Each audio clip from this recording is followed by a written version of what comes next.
First, let me say I take full responsibility for my own actions and for those of my administration. As angry as I may be about activities undertaken without my knowledge, I am still accountable for those activities.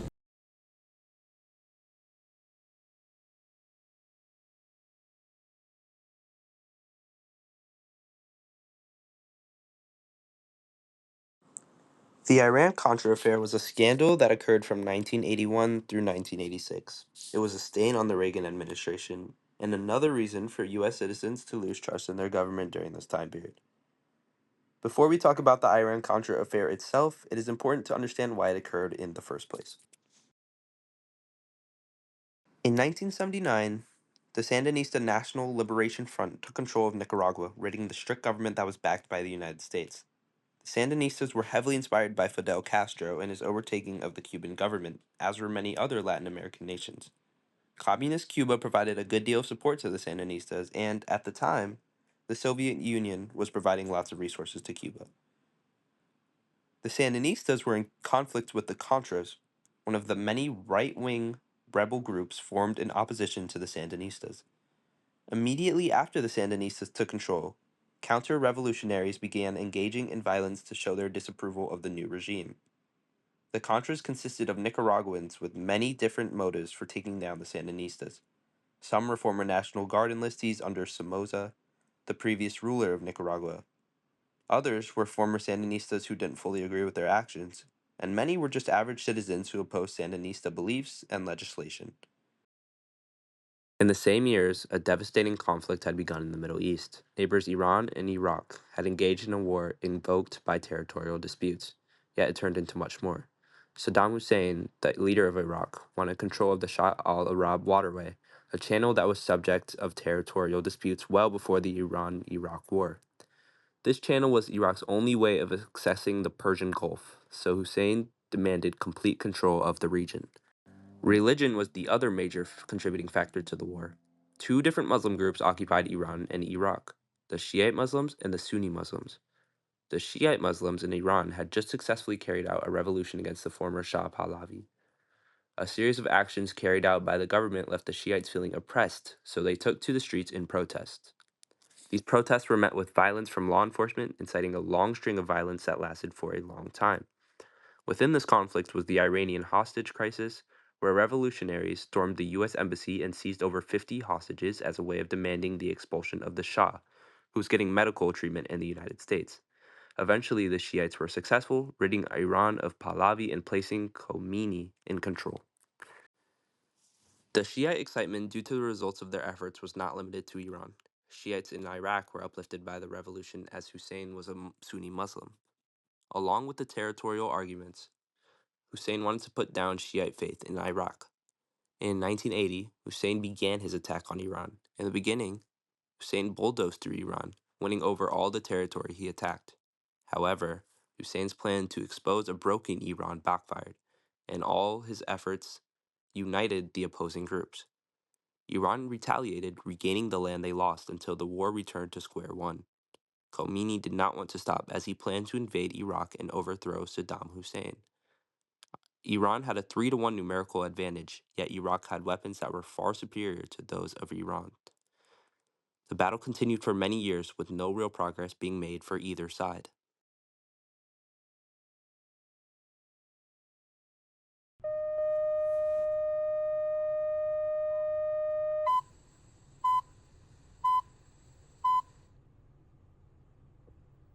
The purpose of this exchange was to open a political dialogue to see if over time we might be able to solve problems and get back to some degree of normalcy.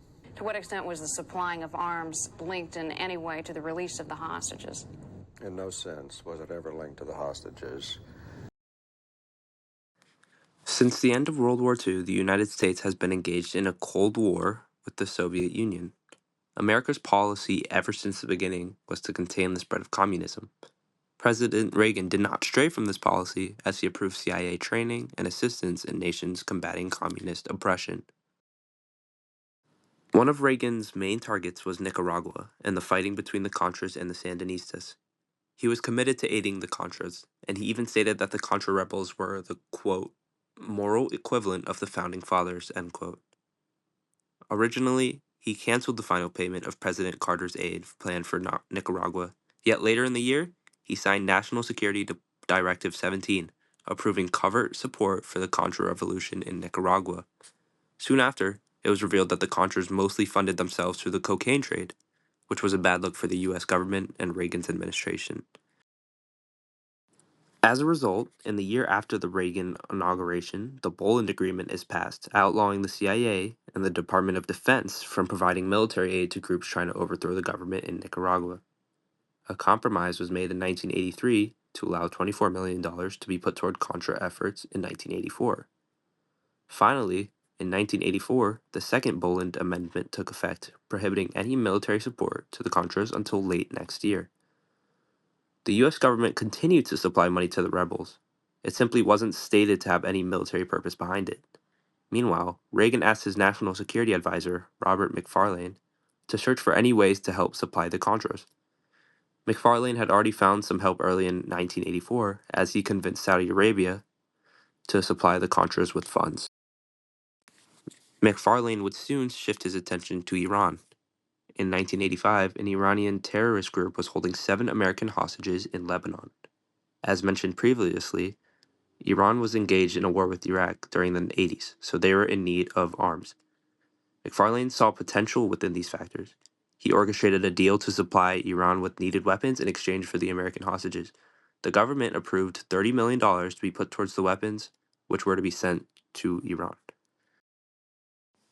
The Iran-Contra Affair began to unravel in November 1986 when a Lebanese newspaper, Al-Shira, reported the arms deal between the United States and Iran.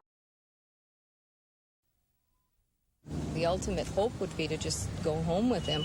Hassan Fuss's wife and brother arrived in Managua last night. They've had just 1 minute to see him, and that was in public. The Nicaraguan lawyer hired to defend Hassan Fuss has yet to talk with his client. The Wisconsin man was arrested 2 weeks ago after his plane was shot down while carrying guns and ammunition to the Contra rebels who were fighting to overthrow the Nicaraguan government. 2 other Americans and a third, still unidentified man died in the crash.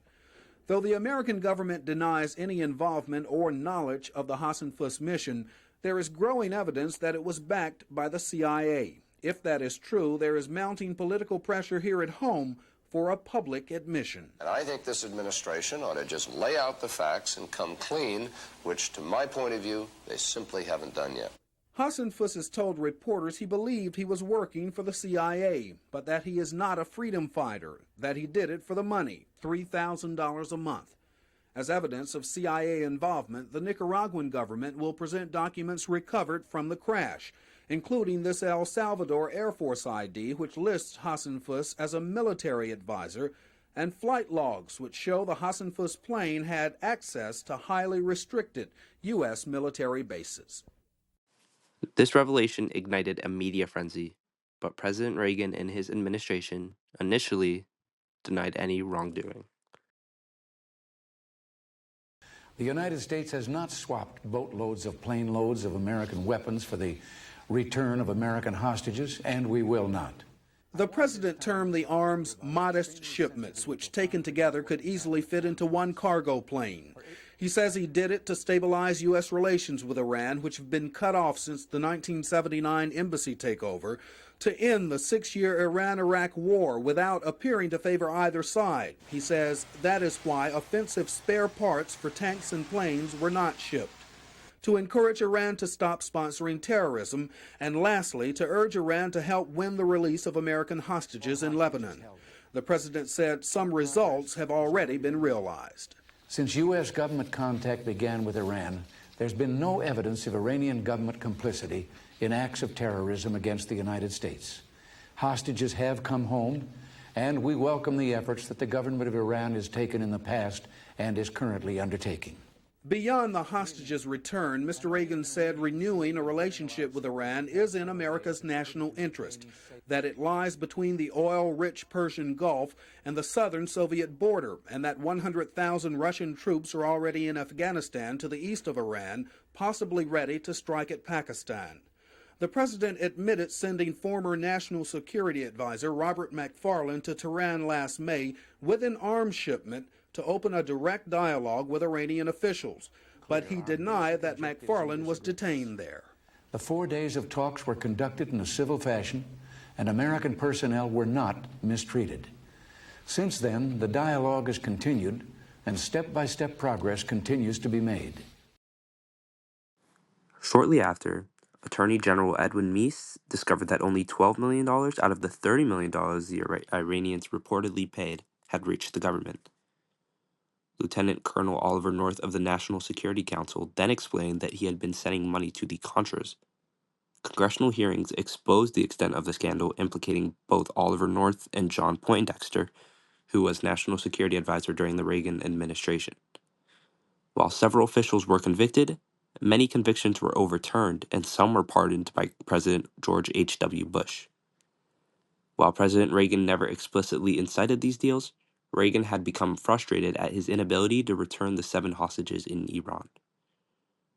Not only did this affair violate the Boland Agreement, but it violated Reagan's campaign promise in which he stated he would never deal with terrorists. The sale of weapons wasn't the only controversy involved. In 1996, Gary Webb released a series in the Mercury News called Dark Alliance. The first line reads, quote, "For the better part of a decade, a San Francisco Bay Area drug ring sold tons of cocaine to the Crips and Bloods, street gangs of Los Angeles, and funneled millions in drug profits to a Latin American guerrilla army run by the U.S. Central Intelligence Agency." Webb's investigation revealed that a drug trafficking network led by Nicaraguan drug lord Norwin Meneses and his associate Danilo Blandon was deeply involved in selling large quantities of cocaine in the United States. The profits from these drug sales was allegedly used to fund the Contras. The series didn't go unnoticed. California Senators Barbara Boxer and Dianne Feinstein took note and wrote to CIA Director John Dutch and U.S. Attorney General Janet Reno, asking for investigations into the article's allegations. Current Californian Representative Maxine Waters urged the CIA, the U.S. Department of Justice, and the House Permanent Select Committee on Intelligence to investigate. The third article discussed the social effects of the crack trade, noting that it had a disparate effect on African Americans. The article found disparities in the treatment of black and white traffickers in the justice system. By the end of September, 3 federal investigations had been announced. An investigation into the allegations conducted by CIA Inspector General Frederick Hitz, an investigation into the law enforcement allegations by Justice Department Inspector General Michael Bromwich, and a second investigation into the CIA by the House Intelligence Committee. Conspiracy theories about the government's involvement in the crack cocaine crisis gained traction following the reported death of Gary Webb, who had been found with multiple gunshot wounds. The Sacramento County Coroner's Office received so many inquiries that the coroner Robert Lyons issued a public statement confirming Webb's death as a suicide. When asked about the unusual nature of a suicide involving 2 gunshots, Lyons noted that while rare, it was indeed possible. This led to widespread internet speculation that Webb had been murdered in retaliation for his Dark Alliance series, published 8 years earlier.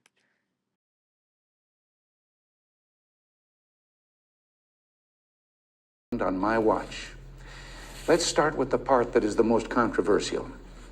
A few months ago, I told the American people I did not trade arms for hostages. My heart and my best intentions still tell me that's true, but the facts and the evidence tell me it is not. As the Tower Board reported, what began as a strategic opening to Iran deteriorated in its implementation into trading arms for hostages. This runs counter to my own beliefs, to administration policy, and to the original strategy we had in mind. There are reasons why it happened, but no excuses. It was a mistake. The aftermath of the Iran-Contra Affair had profound repercussions on American politics and public perception of the government. As the scandal unraveled, President Reagan's approval rating plummeted from 67% in January 1986 to a mere 46% in January 1987. This significant drop reflected the growing public mistrust in the government. Former Senator John Tower brushed aside reporters' questions at DFW Airport this afternoon. I can't make any comment till after I get my mandate from the president tomorrow. But others today are calling the Iran arms deal, with its millions in profits funneled to aid the Contras fighting the government of Nicaragua, the biggest crisis of the Reagan administration. There appears to be a bipartisan clamoring for the president to request a Senate committee, similar to the Watergate hearings, to investigate the matter, in addition to a special prosecutor. Televised congressional hearings, extensively covered by the media, further damaged the reputation of key administration figures.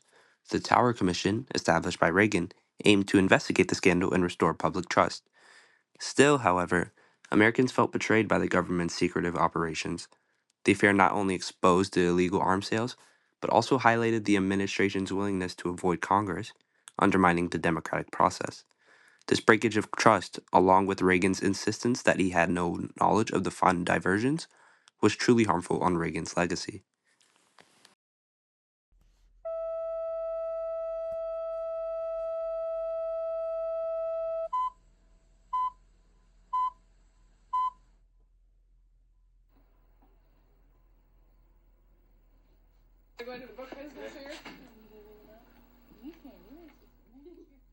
I took the books, the three cartons that came in, to the back room, put the stickers on them, brought them back out to the front counter, and we'd sold 3 before I finished unboxing them.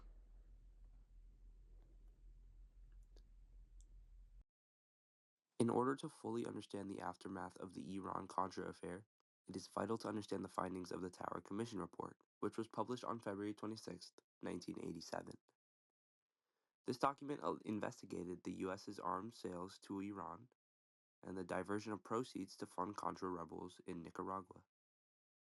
Led by former Senator John Tower, the report exposed several failures in decision-making processes within the NSC, or the National Security Council. The NSC ignored established protocols and operated autonomously, completely free from checks and balances. The Tower Commission report didn't only single out organizations. Individuals such as Lieutenant Colonel Oliver North were identified as the principal orchestrator of the funding scheme. The report portrayed President Ronald Reagan as detached from the detailed operations, though still somewhat liable for not knowing what was going on in his own organization. Some do believe Reagan was aware of all this and was able to alter the findings of the report since he commissioned it.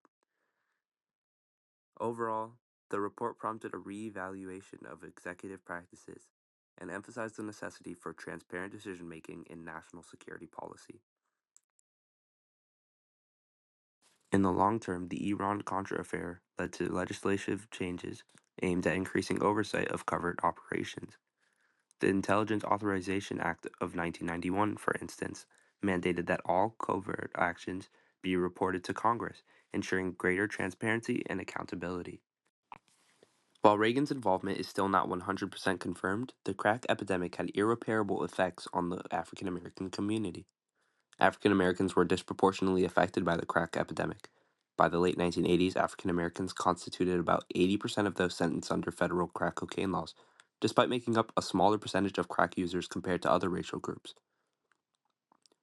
The Anti-Drug Abuse Act of 1986 introduced a 100-to-1 sentencing disparity between crack and powder cocaine offenses. This meant that possession of 5 grams of crack cocaine triggered the same mandatory minimum sentence as 500 grams of powder cocaine, leading to significantly longer sentences for African Americans. While Reagan did leave office 2 years later with a 63% approval rating, his impact on how we perceive politicians and potentially his impact on African Americans can still be felt today as a result of the Iran-Contra crisis.